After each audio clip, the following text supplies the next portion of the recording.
last topic of the night is going to be DC. Doo-doo-doo. What do you make of the whole Ezra Miller shit that's going on now? Have you heard about this?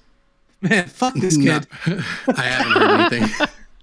So he's basically he's in Hawaii at the moment. I don't know if he's living there, but like he's just causing ructions in Hawaii. Like I think like the police have been called like 12 times on him in the last 10 days or something like that. And, Yeah. He's like recording people without their consent, and he's just being an absolute bollocks. He was getting in bar fights and stuff, and he's just lost his mind. But I think he did long ago, but now he's just, you know, truly off the rails. So Hawaii has always had a huge meth problem, so I guess it's just par for the course. Well, yeah, but DC have now come out and said that they have paused future plans with Ezra as the Flash. So, you know, the internet has been going wild saying, like, bring in the TV Flash Grant Gustin. Like, let him just take over. And I'm all for it. I think it would be amazing. Like, I think he's close to finishing up his TV run. And it would be just amazing if, like, they did something where the Flashpoint just deleted Ezra's version of the Flash. But news hit this week that they have plans for... So I think I mentioned this before, that the whole... Do you remember... It was well known that this movie was going to be the death of Ben Affleck's Batman, right? So now apparently they're changing it up apparently, and there's going to be an after credit scene after Flashpoint where Barry, like, do you remember in Batman versus Superman where Bruce has the dream, or what he thinks is a dream but it's actually happening, where he sees Barry coming from the future to warn him about Superman and stuff, and they're kind of trying to set up the nightmare realm. What's going to happen now this time is that Bruce is going to come to Barry at the end, and it's going to be Ben Affleck, and Ben Affleck is going to say, you need to find us, Barry, as in the Snyderverse is still active, but it's in a separate universe outside of the DCEU. So Ben Affleck and Henry Cavill and all these guys are still around, and what they're going to be doing apparently is that they're leading into Crisis on Infinite Earth storyline in the movies, and they're going to bring all Superman, all Batman, all Flashes, everyone all together for this big, like, fucking battle world shit. Like, I'm so exhausted by DC, bro. I'm exhausted too. Like, I was gonna say the same thing. Make up your mind, man. I know, it's crazy. It's crazy. Like, I part of me laughs because it's just like, you know, Warner Brothers have, like, actively been just trying to get rid of anything to do with Snyder, like, and now it's just like, fuck, it is the best thing that's come out, like, in so long. Like, it's like, shit, we have to kind of do something with this for this extended universe because it's just a mess without those characters. So yeah, I don't know, like, and to be honest, like, I was excited to see Keaton's Batman, but now I'm kind of just thinking, like, if it's going to be anything like Keaton showing up in Morbius, if they're going to do shit like this, like, you know, I'm just like, I'm not into it at all. Like, just give us Ben Affleck back. Like, yeah, just give us Ben Affleck back. He's good. Or do something to, I don't actually, sorry, no, I was going to say do something to bring Pattinson in somehow, but he needs to stay separate. Like, he needs to be his own thing. Well, I always thought with this thing of them bringing Michael Keaton back, like, I guess it's fun or whatever, but wouldn't it have been more interesting for them to bring in, like, Henry Dean Morgan to be Batman's dad? Oh, Jeffrey Dean? Yeah. I love that idea. But again, like, that's Snyder though, right? Yeah, but, like, we're in the Snyderverse still. He's still using, like, Flash and stuff, and we're in an alternate timeline where, you know, Bruce Wayne's dad lives. You know, I think that would have been a much better thing than bringing Michael Keaton back. And I want to see Michael Keaton, don't get me wrong. I'm still very excited for it. Yeah. But just in terms of, like, an actual story, it's more interesting because that's the way the comics did. It was it really showed a great different side of what could have happened, you know? I love Flashpoint. The comic book, the animated movie are just incredible. Absolutely incredible. I love the idea of Jeffrey Dean Morgan. He was asked about it a couple of years ago. And he was like, I haven't been contacted, but I would definitely be up for doing it if that was the case. He's like, I'd love to play Batman. Like, Thomas Wayne's Batman is amazing. He's so dark and it's just brilliant. Love it. Jeez. Look, if Ben Affleck's Batman survives, I don't even understand how. Because one, Ben Affleck doesn't even want to do it anymore, right? He's like, I put the character to bed, but I don't want to do it. You know, Matt Damon helped me, like, talk me out of getting upset about this stuff.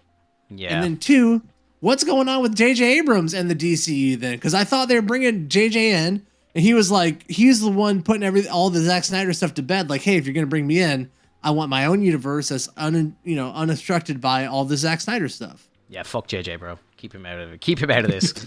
I mean, yeah, but he's they gave him that paycheck, baby. They gave him a ton of money.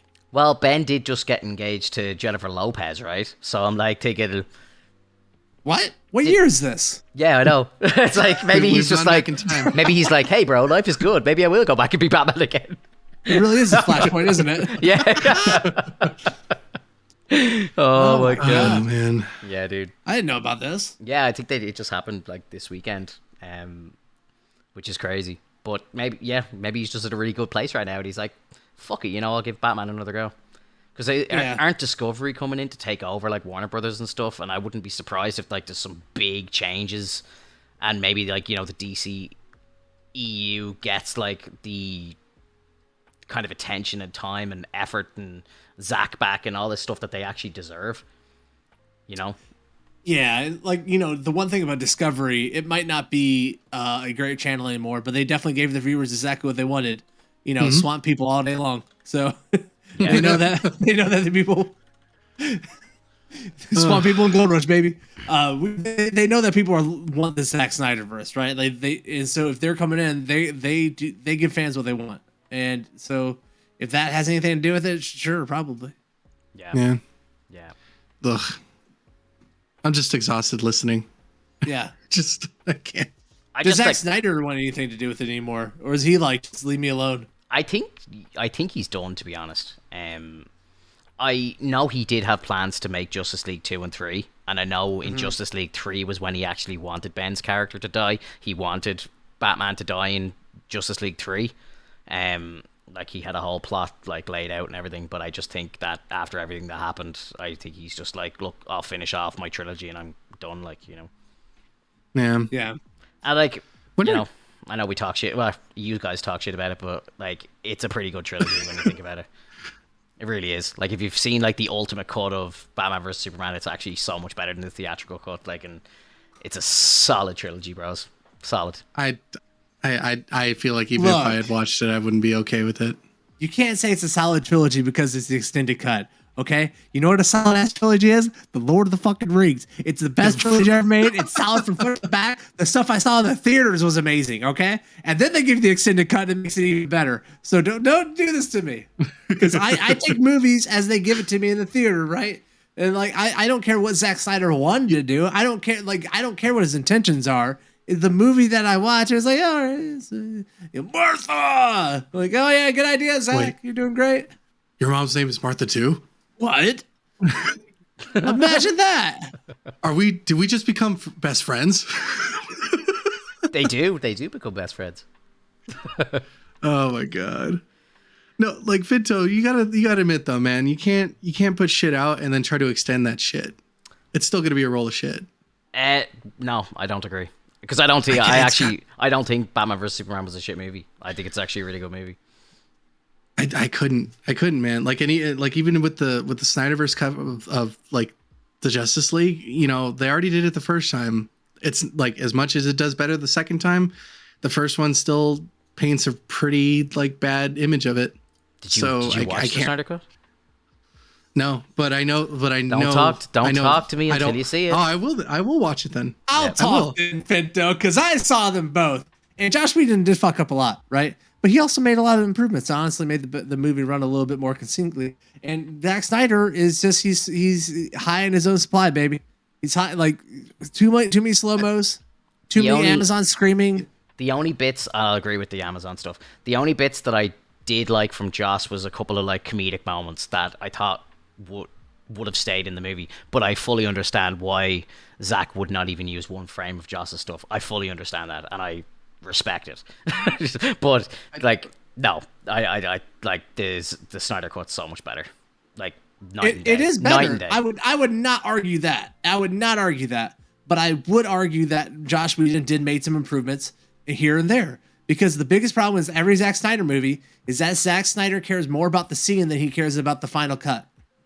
And that's the problem with every one of his movies. It's why they run so fucking long. It's why they feel tedious at times. It's why they're just too glorified in their own bullshit. He cares more about his scene that he wanted in his head getting into the final cut more than he cares about having a good final product. Is Zack Snyder's Or high the best final product. right? Zack Snyder's high was 300, and at that point, he tried to run that high with every single movie that he pushed forward. Mm-hmm. So I like, no matter what I see, I just think that he just really wants to recreate 300 in every movie he makes. Did you like Man of Steel? Because it did. Man of Steel, it was okay. I thought it went pretty well. I don't think the like the scheme of why Zod gets taken out is just like, why? I like, Superman's not that kind of person. You know, Zod's going to be in The Flash. What? Because he goes back and fixes it. Different universe, I suppose. And that's fine. Like, if you do that, that's fine. But like, that doesn't change the fact that in the original timeline, he's dead. I don't like I don't like any of Zack Snyder's Superman stuff because it's too dark and gloomy. It's a little too much. I think Superman really is almost a borderline corny, hopeful character, and I think the colors on screen should match that. And Zack Snyder's universe is just so bleak and pale. Yeah. I know what you mean. I think that Superman's story does really work though as like a kind of dark and gloomy story as well, if you think about it, because like he's the last of his race, stranded on a planet. He's an alien, like on a planet that, you know, are afraid of him and want to take him out. Like, you know, I think it's I really like the way Snyder made those movies. I love Henry Cavill. I think he's incredible. Best Superman. Like, it makes sense, but it's too cynical for me. I don't think Batman, or I'm sorry, I'm getting this all jumbled. I don't think Superman's a cynical character. Yeah, no, I don't think so either. And like, I really didn't like the fact that John Kent was like, no, you don't save me, just let me die. I don't want to be here anymore. Like, it felt like I don't like you can't save me because you can't reveal yourself. It's too early. It's too early. It's too early, dude. When? Well, I suppose that was Jonathan Kent's whole thing. Like, it was to protect fucking Clark's identity. Like, that's, you know, you watch Smallville, it's the same thing. He's like, don't use your powers. Like, people can't find out what you are or who you are. Like, you know, he could have walked out of that tornado. Yeah, he really could have. You're just standing there. I've been caught in a tornado before. Okay, you have moments where you can be like, hey, maybe I should run here. You got to move. Like, you can't just stand there and be like, oh, well, I'm done. Yeah, but they had to save the dog, bro. It's all about the dog. I'm just gonna say this: Brandon Ross, Superman, underrated. I love Brandon Ross, bro. I met him before. He's an absolute gentleman. Absolute gentleman. I love him, but I wasn't a big fan of that Superman movie. Mm-hmm. I do need to rewatch it though, because I haven't seen it in years. But yeah, I don't know. I Cavill's definitely a better Superman than him. I can agree with you on that. Cavill's Superman just felt pretty good. It felt spot on. The only thing is that they really circled around the fact that like Superman just had to watch people die, and like, I didn't like that. I like, as much as I'm a fan of like seeing like the darker side of different heroes, like, can we start out with a bit more of like an actual justified like takedown and have people live and have them imprisoned, and show like the true hero doing what he can do, and then showing later on that they have to deal with like the effects of loss even further. You know, like, what if John died later? Like, you know, he died of old age or something, and then he realized like eventually people are going to die, even though like I have an elongated life. And like, you can cope with that. Like, that's a great story to work with. Like, knowing that being Superman, even Lois Lane is going to die because she's going to grow old. Like, I love stuff like that. Mm-hmm. Yeah. Don't be so upset. No, I'm not. I don't know what else to say. I can't talk more about this. You can or you won't. No, there's nothing else to talk about on the subject, or clearly, to be honest. I know you've told me multiple times to watch it, and I promise I'll watch it this time. I'll like this next time that we go into the podcast, I will be ready to go. It's 4 hours long, bro. Be ready for it. To be honest, I'll take a break in between. I'll do some intermissions. I think they do it if I remember correctly. They do it in like acts or whatever. So I suppose you could watch like Act 1 and then take a break, watch Act 2. But I don't know. I just like it's a complete. It blew my mind how much of a different movie it actually is compared to Joss's cut. And that fascinates me because I'm just like, okay, this is like two different directors and this is their vision of the same fucking content, and it's just crazy that two completely different stories can come out. That blows my mind the most of all, and it's just, you know, how you'll probably do the same thing. Like, you'll be watching it going, how did Joss think it was a good idea to take this scene out of the movie? How did Joss think it was a good idea to not put Cyborg here or whatever? Like, you know, like, it's just, there's like so much crazy shit going on with Cyborg and stuff, and it's just like, it's pretty much a Cyborg movie, but the Joss cut, there was no Cyborg at all. Like, so I can understand completely why Ray Fisher was so pissed off and everything that he shot for Zack, like, and none of it getting used. Like, I would be very upset about it as well. Like, he would definitely be fucking trying to sue people, like, 100%. Right. I really think though that when I watched the original cut, and as I was watching it, I was thinking, you know, none of these characters except for maybe Superman and Batman, and I don't know if Wonder Woman was already established beforehand, and Aquaman, but like, I can't remember if it, like, the only one that wasn't really established was Cyborg, and I think it was really weird that they do an origin story for Cyborg within a team up movie, and it felt like it wasn't doing Cyborg justice. You know, he's a cool character. He can stand on his own 2 feet. Yeah, I've seen him in like animated movies. I've seen him in the Teen Titans. I've seen him, like, he's a badass character. Oh, he's amazing. Like, and he's so good in this version of the movie as well.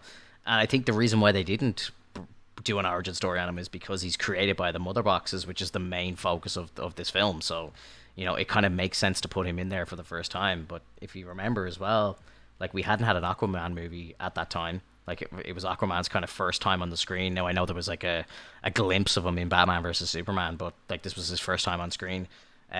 Same with Ezra, really. Ezra had like 1 or 2 scenes or he had like a very short scene in Batman versus Superman, but then it was just all like CCTV footage. But then, like, obviously he had his couple of scenes and thing. But yeah, like, again, like, we haven't seen anything from him really on the big screen since that. So it was definitely it's just such a weird way to do movies. Like, you're doing like an origin story is like your first team up. Like, it worked. Like, to me, the idea, like, it kind of works, I suppose. You know, Batman's like, we need to avenge Superman. I need to put a team together. I need to go find some people. You know, that makes sense. But it's like, it's hard to enjoy characters on the screen for the first time as a big team. Like, you know, I think it's definitely better to introduce them solo first. Give us a chance to soak in the character before you like have them do a full on team up. When they, you know, the only other movie that I can remember is like Avengers: Age of Ultron, where they introduced the twins, and honestly, that wasn't too bad of an introduction, but I didn't get enough of them to really care, and so that's why I say that I'm not really a fan of characters being introduced in a team up movie when we don't even know who the hell they are from the beginning. Black Panther and Spider-Man, you didn't like that in Civil War? Oh, okay. Well, that's an exception. That was really cool. Like, but at the same time, they did it in a way where he was very like mysterious. With between Black Panther and the twins had more time to talk, and because they had more time to talk, we had to speculate what kind of people they were. Whereas with Black Panther, he had some time to talk, and to be honest, like we see T'Challa, so we get to see like the character that's portrayed by the before the suit, and then we see the suit, and it hits so much harder that way. Fact. Because we see at least the man before the power. Well, yeah, but it's still like his introduction. It's in a sense, but when Spider-Man they actually shows up in a suit. Well, we all know Spider-Man. Okay. We all, you know. It's and I'm not trying to say like there's holes in what I'm saying. I'm saying there's, you know, I really like the idea that when you don't speed things up too much and you give time for some of the characters that need time to be on screen are given that time, then it works out better. But for some characters that need to remain mysterious, like Black Panther, he blew us out of the water. Like it was fantastic. It was quick, and then afterwards he was gone. You know, Spider-Man, it was quick, then afterwards he was gone. True. He didn't stay for the rest of the movie. You weren't waiting years for their movie either, as well. Like exactly, it was quick enough. Like, so yeah, for sure. Guys, have we got anything else to talk about? No, just Zack Snyder's, not the greatest thing to DC. It's okay to move on. Well, we'll see about that. I wish that Snyder would be a cinematographer and they pair him with a fucking director and like he would just go for it. Because I think visually he creates some of the most stunning stuff I've ever seen in movies. It's just, I think you need somebody who has a better sense of the overall movie to guide. Yeah, well, like look at what he did on the first Wonder Woman movie. Like, he was on there as a producer and script like a script writer and stuff, and like that movie was great. Hey, it's Hoppin from the Marvelous Chats. You guys just got done watching a clip from our podcast, the Marvelous Chats podcast, that we put out weekly here on YouTube. We put that thing out every Monday, and so if you want to watch the full podcast that this clip came from, make sure you click on the video you see on screen or down in the description below. You can go see that podcast and see everything else we talk about in that episode, because we talk about everything Marvel, we talk about everything DCEU and Star Wars. If it's kind of in the nerdum, in the geekdom, we will talk about it, because that's what we are. We're just geeks and nerds enjoying that stuff, trying to talk about our thoughts about it here on YouTube. So if you are into that idea and you haven't subscribed to the channel, make sure you hit the subscription button. If you subscribe, we're trying to get this thing above 100, and then we'll get one of those fancy custom URLs that people get for that. Nice. And also leave a like on that video so that you can let other people know that you enjoy the content, and YouTube will share it with people or just anyone, because it's got a thumbs up. All right, that's gonna do it for the video. That's it for me shilling and trying to get you guys to do stuff. I hope you guys enjoyed the video. I hope you guys enjoyed that clip. Glad you guys stopped in. All right, that's gonna do it. We'll see you guys on the next one.